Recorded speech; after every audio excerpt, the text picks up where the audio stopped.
Welcome to the backup lecture of CPE605 Mathematical Modeling in Computer Engineering.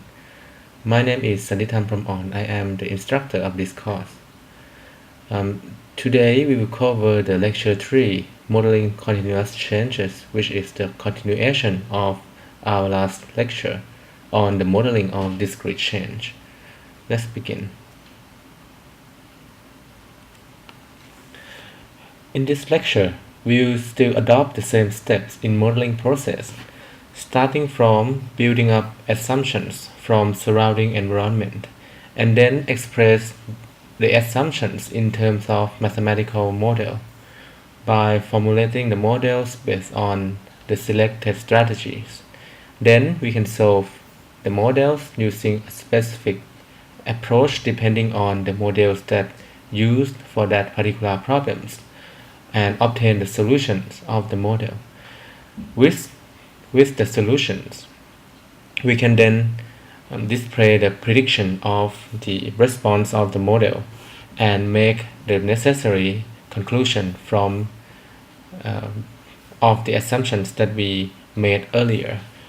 We will still use this flow in each examples and case studies, and for each of the methods that we are going to learn throughout this course. Now let us revisit the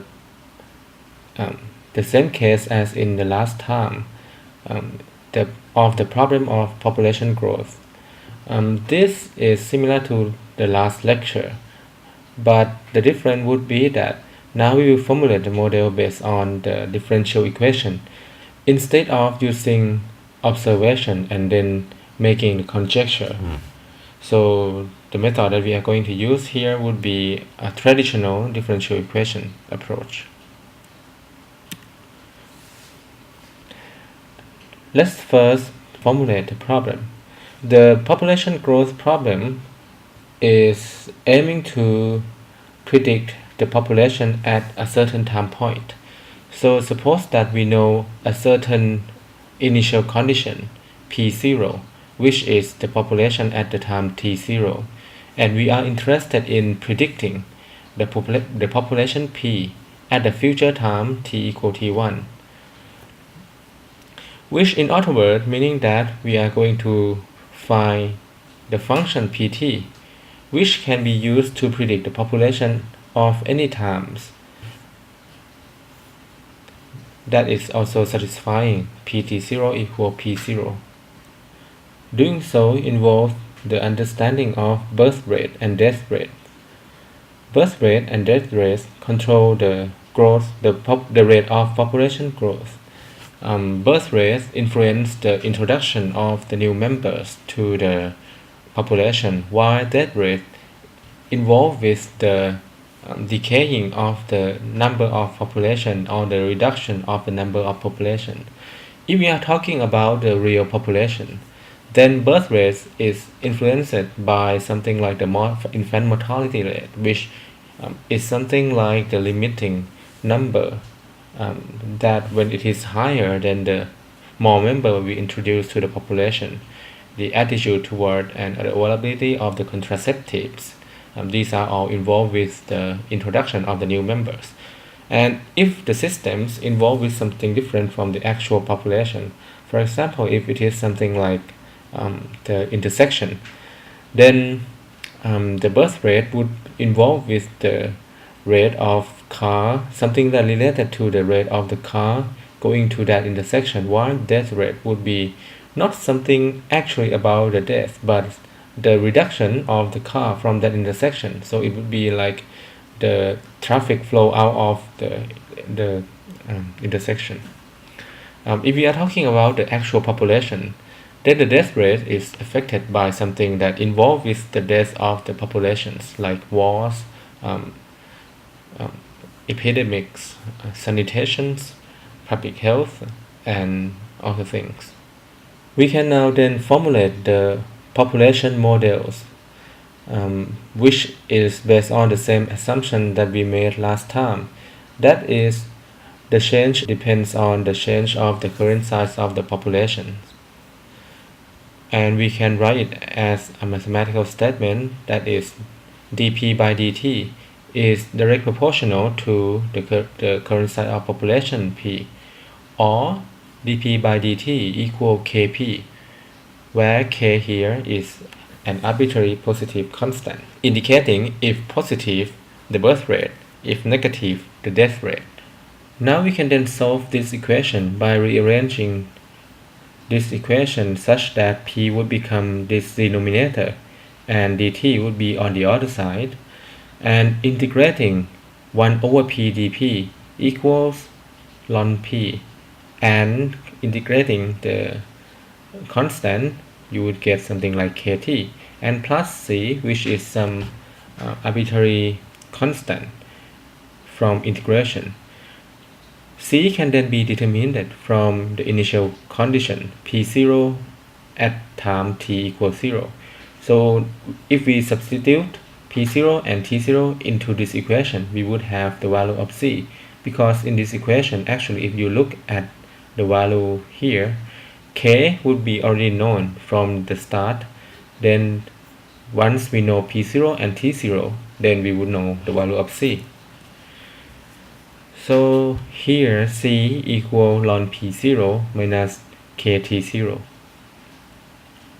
This is a calculatable number. Plugging in C into the main equation, then you have ln P equal to KT plus ln P0 minus KT0. And if now we group the same variables into the same size, moving ln P0 into the left hand side and pulling the factor K out of this sharing terms, then arranging the ln P and P0 into P as a numerator and P0 as the denominator. And since it's the logarithmic, which equals to the exponential, and the right hand side becomes the exponent. Moving P0 up, now we have the final solution. Okay, let's revise the first in class exercise. I will work on a separate sheet and show you how you can work out on this specific exercise. The first in class exercise is about the bacterial growth. We know that the initial number of bacteria at time t equals 0, equaling to P0, and at the time t equal 1 ounce, the number of bacteria increased to 3 over 2 P0. And we know that the rate of growth is proportional to the number of bacteria at the present. And the question asks for us to determine the time for the bacteria to grow through the triple from the initial amount. Let's start. From the population growth model, we know that at the time, we know that the final form of the population growth should be P0 equal PT equal P0 e to the k t minus T0. And since the time T0 equals to 0 in this case, we then have PT equals P0 e to the kt. And from the questions, we have this information that at the time t equals 1, P1 equals 3 over 2 P0. If we use this information, then we can determine the unknown parameters K. So let's substitute P1 into the equation. Then we have P 3 over 2 P0 equals P0 e to the k and 1. Here we can cancel out P0 on both sides. And then we have 3 over 2 equals e to the k. Taking the logarithmic of the whole equation, then we have k equals ln 3 over 2.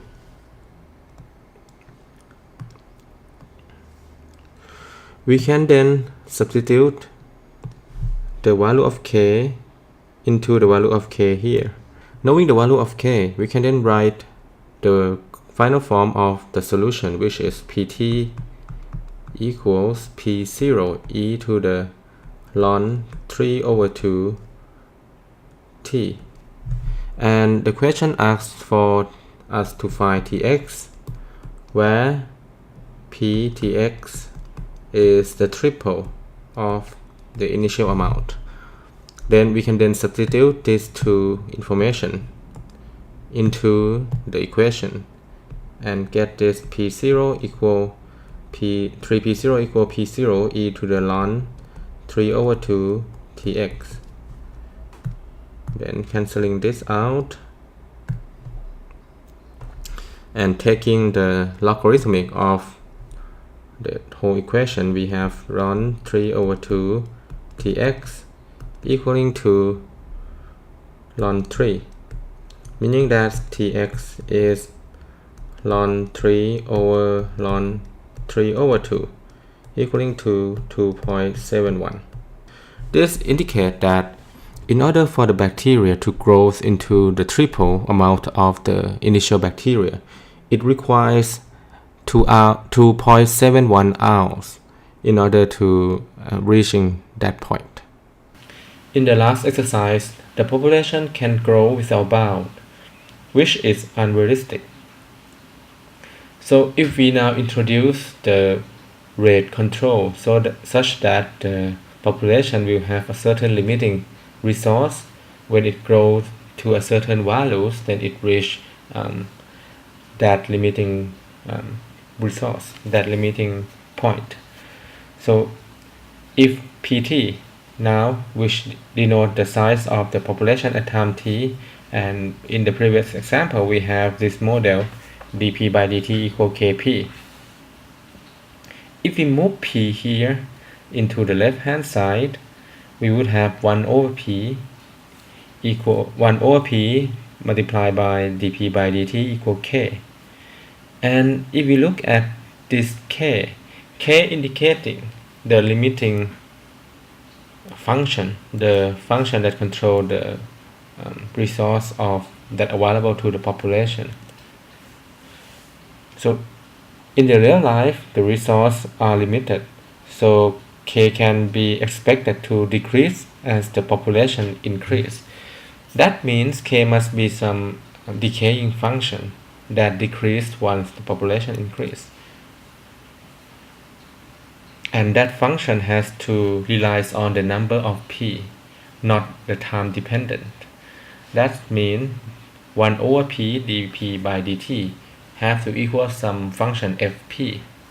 Or if we move up, you would have dp by dt equals p fp.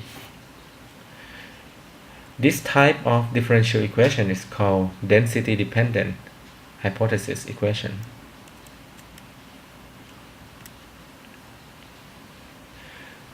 Now let's suppose that an environment can sustain a specific number of individuals equaling to k, and we will call k the carrying capacity. So the function fk would equal 0, meaning that there is no resource available left at this carrying capacity. And let f0, or the initial resource available to the population when there is no population at all, equal r as an initial individual resource. Fp may decay in different rates. It may be exponentially decreased as the population increase, or it may be logarithmically decreased or linearly decreased, depending on the form of the behavior of the systems. This has to be judged from the behavior of that population itself, or the nature of the population. For this class, this class, we would assume the simplest assumption, that is now fp. Let's assume that it is some linear function C1P plus C2. The FP equals C1P plus C2 would be equivalent to this blue line. That is, it touches the x-axis at K and touches the y-axis FP at R.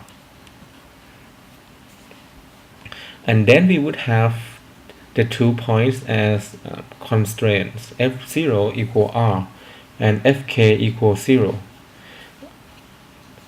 Substitute these two constraints into the equations of the Fp.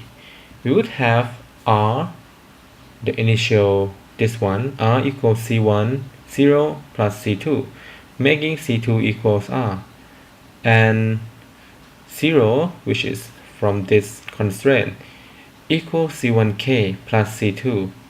And now we rearranging this and then moving K down here, we would have C2 which is equaling R, making C1 equals minus R over K.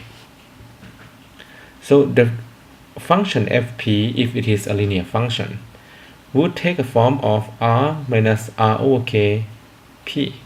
However, since R and R over K is just some constant, it can also be relabeled in some cases to just certain constant A and B. And these unknown constants, if not specified earlier, has to be determined from the initial conditions. These are the model parameters that need to be solved unless specified earlier. The function Fp represents the behavior of the overcrowded conditions or the saturations of the populations, which affect the current size of population by limiting the amount of reproducible space, the empty slot that can be filled in. We can treat these nonlinear terms as an inhibition or the competition terms that will somehow limit the current size of the population.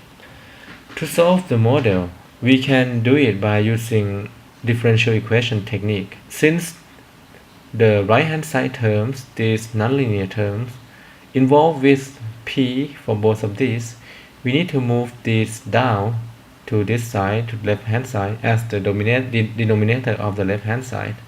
So, and move dt up to the right-hand side. Then we would have a form of partial fraction. That is, you can separate 1 over P and A minus BP, the factors of polynomials, into two terms. That is, the first term something over P and the second term something over A minus BP. And these two somethings have to be determined by the partial fraction technique. And now when you have these separate terms, you can integrate them separately. This term will result in ln P, and this term will result in minus 1 over A ln A minus BP. On the right hand side would result in T plus C for the integration of 1, a constant. Then summarizing the left hand side by pulling the terms with ln together, we now have ln P over A minus BP on the left hand side. And the right hand side, now if we multiply A for all of the terms in the equation, the right hand side would equal to AT plus AC. And this is logarithm, so it is the exponential. It is equivalent to the exponential, with the right hand side term become the exponent. And since AC is just some constant, then we can replace e to the AC with some multiplicative constant C1 to reduce the number of the terms. And the left hand side is still P over A minus BP.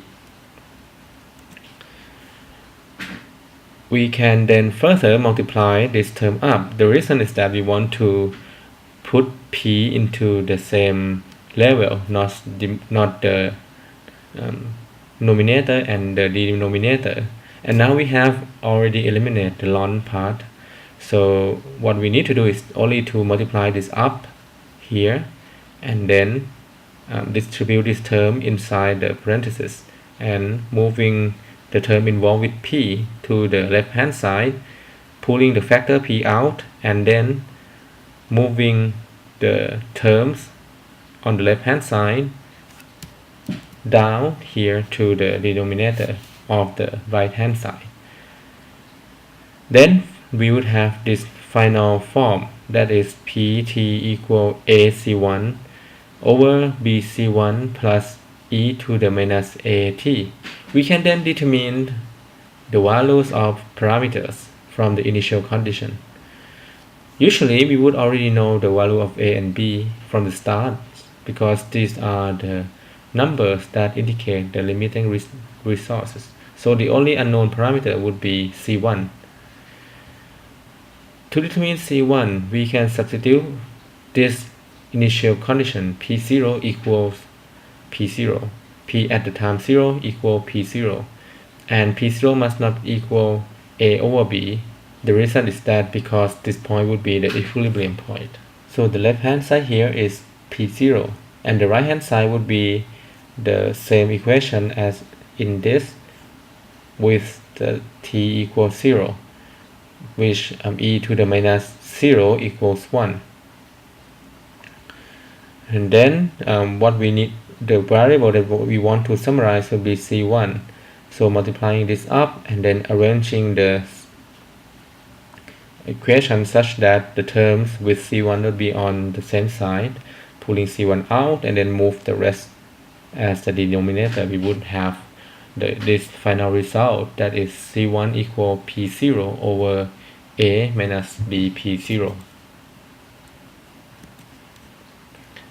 We can now substitute c1 into the solution and get the results of pt equal a p0 over b p0 plus a minus b p0 in the parentheses multiplying by e to the minus at. If we look at this equation, what we can see is that if p0 starts from a over b, this term would be 0, which making this term, the whole term here, 0, making pt equal a over b for all time. That is when you start the condition at the initial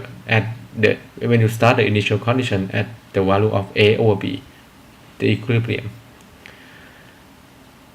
If we look at these terms, we look at the time when t here approach infinity. If t approach infinity, then this term will become 0, making this whole multiplicative term 0, and making the pt here equal a p0 over b p0 or a over b, meaning that at infinity, at the steady state, the value of the response pt would equals a over b, the value at the equilibrium. On the contrary, if we look at the time when t approach minus infinity, if t approach minus infinity, this term would be very large positive number. Multiplying with this term, it would result in also a very large positive number approaching infinity, making the whole denominator approaching infinity. So the value of the pt would be 0, would approach 0. If we plot it, given that, for example, p0 equal 5, a equal 10, and b equal 0.1, we would have the graph look like this. And you can see that here the population reached the limit around 100. This is the second in-class exercise. I will work on it and show how it worked to you. Let's first discuss the problem of the in-class exercise number 2. This problem is about the viral infection. Suppose that there is a student carrying a flu virus back to the computer engineering department with 1,000 students. And let's also further assume that the rate of virus spread is depend on both the current size of population, or the number of infected students, X, and the number of students that are not infected. And the question asks for the number of infected students after 6 days. If we observe that after 4 days, the number of infected students x4 equals 50. From the population growth model with limited resource, we know that we can write the final form of the model in terms of PT equals A P0 over B P0 plus A minus B P0 e to the minus AT. The problem gave us certain information, that is K, or the maximum supportable individuals, equal 1,000. And from the previous relations, we know that A equals R, which is an initial supporting resource, and B equals R over K, which is now R over 1,000. Substitute these A and B into the equation, we get PT equals, and also P0 equal 1 equals, this equal R over 1,000 plus R minus R over 1,000 and e to the minus RT. Multiplying 1,000 on the numerator and denominator, we get this 1,000 R over R plus 999 R e to the minus RT.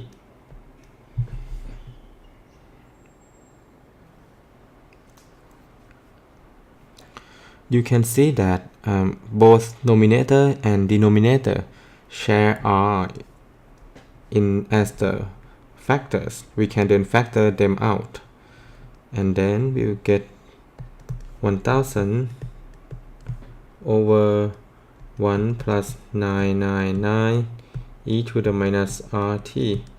This is PT. We can then use the constraints, another constraints, to determine the value of R, which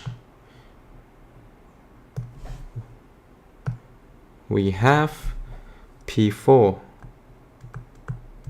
equals 50. Substitute this P4 equals 50 into the equation will lead us to how to determine the values of R. So let me rewrite the previous equation again. It is PT equals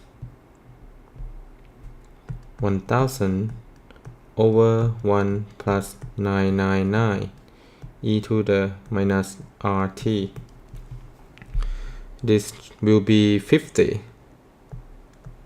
equals 1,000 over 1 plus 999 e to the minus 4R, and we can factoring 50 out to 1, and this will be 20.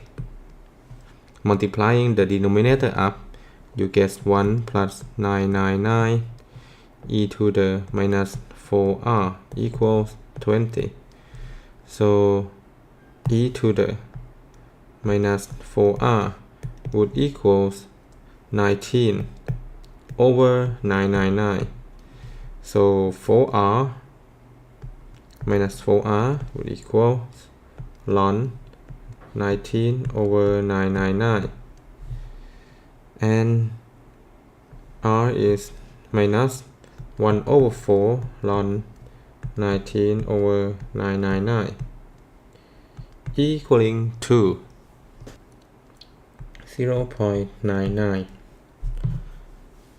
With this value of r, we now know the form of this PT, which is 1000 over 1 plus 999 e to the minus 0.99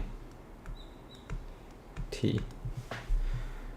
And the question asks for when t equal 6.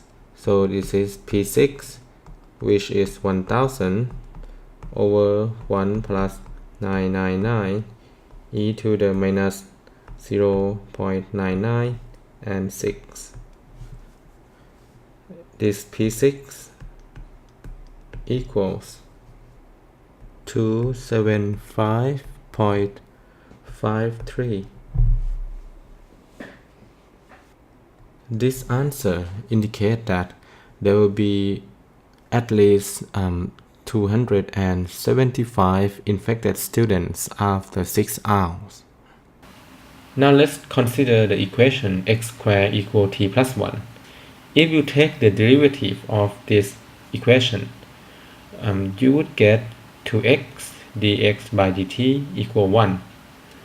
And if you move the 2x here to the right hand side, you would have dx by dt equal 1 over 2x. This equation contains only the term of dxt and the variable x as a function of variable x. We call this type of differential equation an autonomous differential equation because the change of the population depending on only the population itself, not other external factors. An autonomous differential equation is an important type of differential equation that allow you to determine the characteristics of the system or the model. If you have an autonomous differential equation dx by dt equals some function gx, then the value of x for which dx by dt equals 0 is called equilibrium value or the rest point. And we can draw a phase line or a plot of the equilibrium and the trend of change of the function value. The phase line will show not just the equilibrium point but also dx by dt or the change of the value of x, and d square x by dt, which indicating something like the acceleration or the change of the change. This figure shows an example of the phase line plot, which show you the equilibrium point and the trend, and the sketch of the solution curve. With the phase line plot, you can easily sketch or make the prediction and easy sketch of the solution curve to see the trend of the solution of the differential equation. Let's look at this in-class exercise as an example. The steps to draw the phase line starting from drawing a line which indicating the value of the variable that we use in the model, and mark the equilibrium value, which should be the value that making dx by dt equals 0. And then identify and label the interval that has dx by dt more than 0 and dx by dt less than 0. And then calculating the change of the dx by dt or x double prime, and mark the interval that x double prime more than 0 and x double prime less than 0. And then from there we can sketch the solution curve in xy plane. Let's follow the steps one by one, starting from drawing a line x that mark the equilibrium point.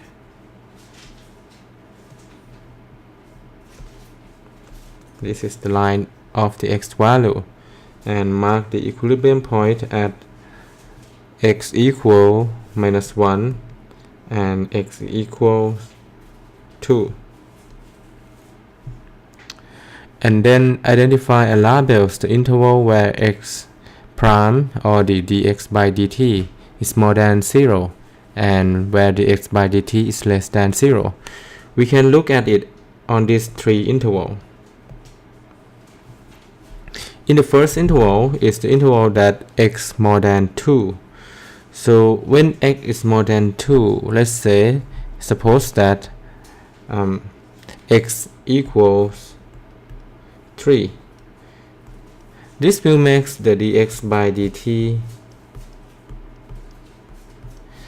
equals 3 plus 1 and 3 minus 2, which equals 4, a positive number, meaning that the change in this interval is the positive. So for this I will write the upward arrow sign here to denote the direction of the change.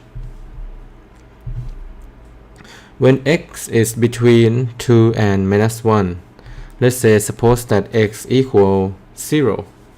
If x equals 0, then dx by dt would become 0 plus 1 and 0 minus 2 equal 2 minus 2, meaning the change in this interval is negative, meaning that it would go down, that the x value in this interval would go down by time.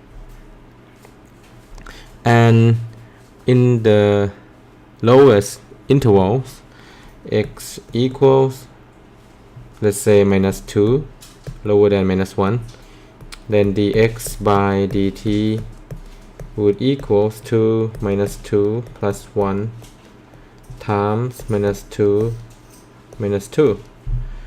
And this is minus 1 in the first term and minus 4 in the second term. You get a value like 4, meaning that the value of x in this interval would increase. The third step to sketch the phase curve is to calculate x double prime, or the acceleration of this dx by dt, and mark the interval where x double prime is more than 0 and x double prime is less than 0. To determine the acceleration, we need to take a second derivative of the function of x. We have x dx by dt from the equation equals x plus 1 times x minus 2, which is x squared minus x minus 2. The second derivative of this dx by dt would equal 2x minus 1, meaning that the change of the second derivative would occur at the point of x equal 1 over 2, which is around the middle point of the middle point here, 1 over 2. It will change from when x more than 1 over 2, it will change from positive to negative, meaning that during the first interval, that is x more than 2, the x double prime here is more than 0, meaning that it accelerates upward. And during minus 2 and minus 1, at first x double prime is more than 0, but later x double prime is less than 0, to denote the acceleration toward the negative side.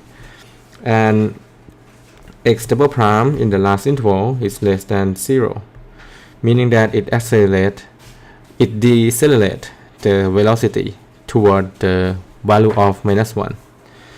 From these intervals, we can sketch, let me clear on the right hand side first.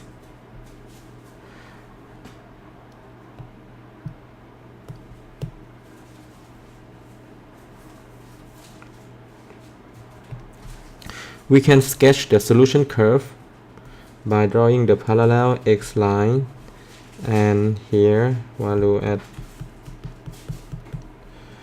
2 and here value at -1. These 2 points are equilibriums. We can see that from the phase curve, the solution move away from the point -2.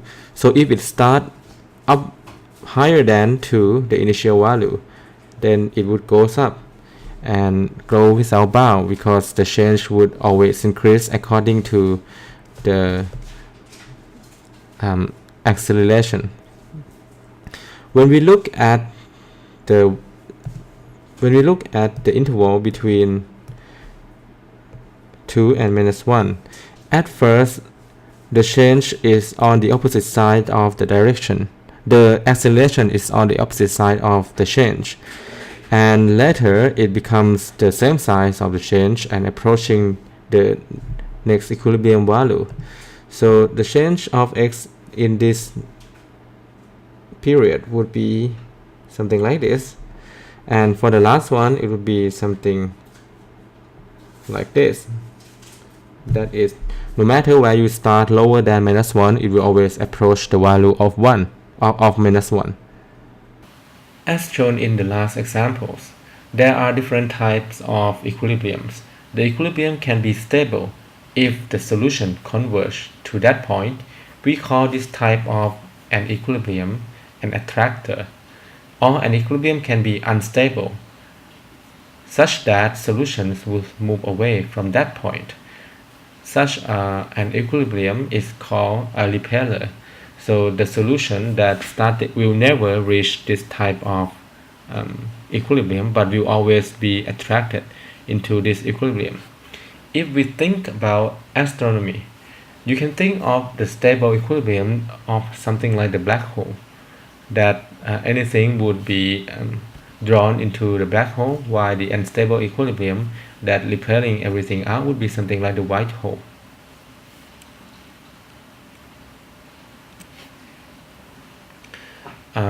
In the class we skip this one, so I will also skip this one as well. When we talk about the change, we can think of it in terms of the linear equation of the first order differential equation. The linear equation would be in the form of this coefficient with t and dx, and you have another term of coefficient with t and the variable x and another function gt. This is a linear equation with the dependent variable of x, and we can think of gt as an input to these systems. When this gt equals 0, then the linear equation is said to be homogeneous, or otherwise if gt is not equal 0, then it is non-homogeneous. The homogeneous equation is something like the autonomous differential equation we mentioned it earlier.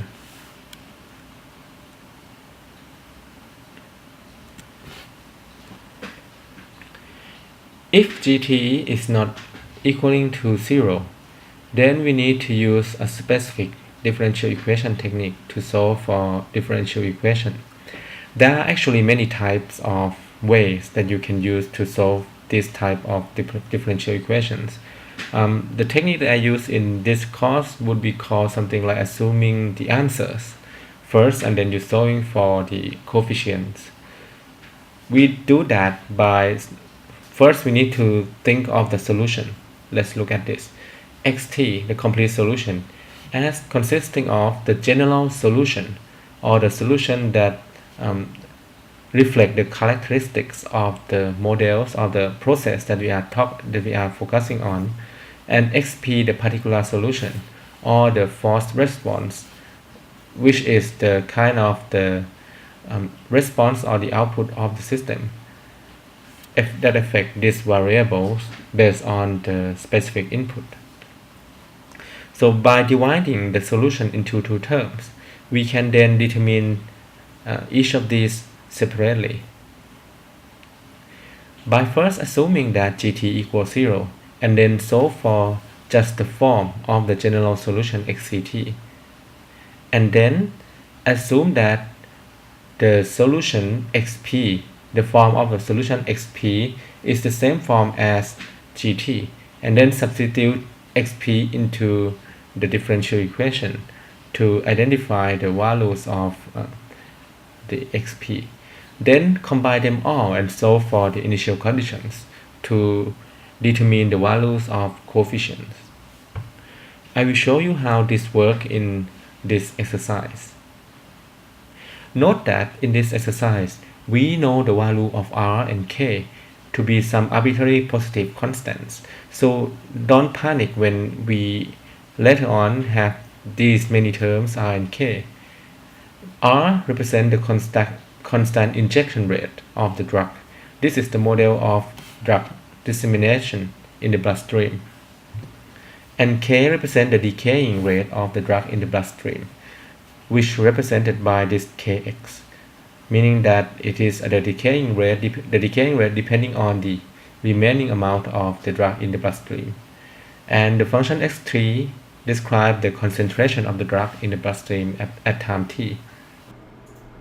In this in-class exercise, we will use the differential equation technique to solve the mathematical model of drug dissemination in the bloodstream. As in the last slide, we need to separate the solution of this model into two parts. The final solution xt equals xct plus xpt. The xct would reflect the solution of the homogeneous equation or the autonomous system, the system without any input, while the xpt would reflect the solution of the system when there is an input applying to the system. So let's first work on the xct. First, we need to rearrange the equation into the linear equation form. That is, the variable of x would be on the same side. We would have dx by dt plus kx equals r. If we set r to the 0, we would have dx by dt plus kx equals 0, which is a homogeneous equation. Now if we move minus kx back to the other side, and this homogeneous equation is actually looking like what we had worked earlier on the population growth model. So I would just use that final form. That is xt equal x0 e to the minus k and t. Let's leave the form of the general solution at this point and work on the particular solution next.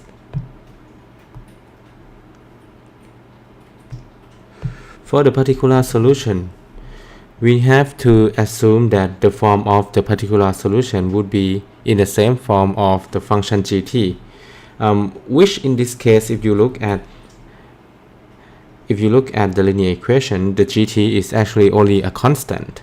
So we can assume that the function xpt equals some constant c. And by substitute this solution, which is supposed to be the solution of the system at steady state, into the differential equation, we would be able to determine the value of xpt. dxpt by dt plus kxpt equal r. Because xpt is just a constant, so this derivative would make it equal 0. So we would have here xpt equals r over k. Now we can write the final solution form as xt equal xct plus xpt, which is x0 e to the minus kt plus r over k. The only unknown value right now is only the value x0 here, so we need to use the initial condition to determine the value. We know that x0 equals 0, so if we substitute time equals 0 and set the x0 to 0, then we will be able to determine the value of x0. So let's do it. Here would be 0 equals x0 e to the minus k and 0 plus r over k. And because e to the 0 is 0, we now have x0 equals minus r over k. And from this, we now have the final form of the solution. Is xt equals r over k minus r over k e to the minus kt. This is the end of modeling continuous change. If you have any questions on this lecture, please feel free to write me an email or post anything in our Facebook group. Bye.